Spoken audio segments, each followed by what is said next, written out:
কি রে দিদি, তোর ছেলে তো দেখছি যতক্ষণ বাড়িতে থাকছে উঠতে বসতে খালি বউ আর বউ, বসার ঘরে বউ, রান্নাঘরে বউ, ছাদে বউ, একেবারে বউয়ের চেলা হয়ে গেছে। আর শোয়ার ঘরের কথা সেটা তো বাদই দিলাম, তোকে তো একেবারে ভুলেই গেছে।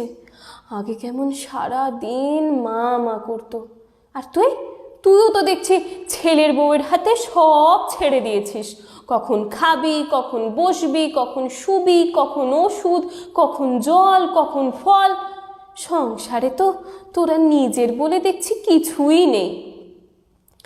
ছেলের বিয়ের ঠিক 6 মাস পর প্রথম বেড়াতে আসা নিজের ছোট বোন রমার মুখে কথাগুলো সন্ধেবেলা চা খেতে খেতে চুপচাপ শুনছিলেন সীমা দেবী। তারপর হাতের কাপটা টেবিলে রেখে বললেন, দেখ বোন, আমি যেদিন প্রথম শ্বশুরবাড়িতে এসেছিলাম আমার শাশুড়ি মা আমাকে ডেকে বলেছিলেন, শোনো মেয়ে, আমি বৌমা নয় মেয়ে বরণ করে ঘরে তুললাম।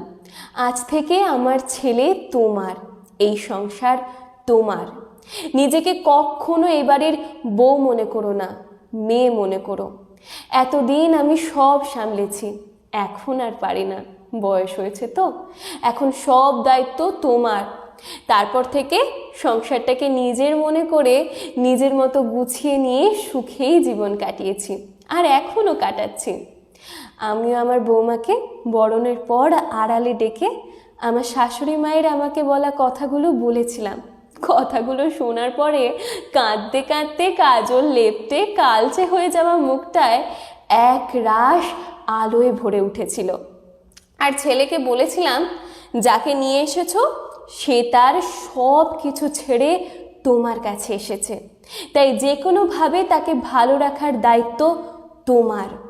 তোমার বাবাও কিন্তু কোনো দিন আমায় একটুও কষ্ট দেননি। ওই যে ছেলেকে সারাক্ষণ খালি বউ আর বউ করতে দেখছিস, ওটা বউয়ের চেলামি নয়, ওটা ভালোবাসা, ওটা দায়িত্ব। ভালোবেসে একটা মানুষকে যত্ন করলে, একটা মানুষের খেয়াল রাখলে যদি তার চেলা হয়ে যাওয়া হয়, তাহলে আমার বৌমা তো আমার ছেলের চেলা। আর আমিও চাই ওরা আজীবন দুজন দুজনের চেলা হয়েই থাকুক। আমার বয়স হয়েছে, আমি আর কদিন মাত্র আছি এই সংসারে। এখনো যদি ছেলেকে আঁচলে বেঁধে রেখে ওদের মধ্যে একটা দূরত্ব তৈরি করে রাখি, তাহলে আমি চলে যাওয়ার পর আমার ছেলেকে এইভাবে ভালোবাসতে পারবে কি আমার বৌমা? বরং মনের দূরত্বটা আজীবন থেকেই যাবে। আর বলেছিলি না, আমি আমার বৌমার হাতে সব ছেড়ে দিয়েছি। আমার শাশুড়ি মাও তো আমার হাতে একদিন তার নিজের হাতে গোছানো সংসার ছেড়ে দিয়েছিলেন। আমরা এই জগতে চিরদিন কেউ থাকার জন্য আসিনি, একটা সময়ের পর নতুনের হাতে সব ছেড়ে দিতে হয়, তবেই জীবনে সুখ আর সার্থকতায় ভরে ওঠে। যারা সারা জীবন সব কিছু আগলে রাখতে চায় তারাই মনের অশান্তিতে ভোগে। ছেলে হোক বা সংসার, একসময় নতুনের হাতে সব কিছু ছাড়তেই হয়। এই বুড়ো বয়সে পরের একটা মেয়ে আমি কখন খাবো, কখন শোবো, কখন উঠবো, কোনটা আমার জন্য খারাপ, কোনটা আমার জন্য ভালো, সেই চিন্তায় সেই কাজে দিনের অর্ধেকটা সময় ব্যয় করে, এর থেকে বেশি ভালো আমার জীবনে আর কি হতে পারে বল? যদিও এখন আর মেয়েটাকে পরের মেয়ে বলতে ইচ্ছা করে না, জানিস তো। মেয়েটা ভালোবাসার যত্ন দিয়ে আমাকে আর আমার ছেলেকে, আমার সংসারটাকে আগলে রেখে নিজের মেয়ের থেকেও বেশি কিছু হয়ে উঠেছে।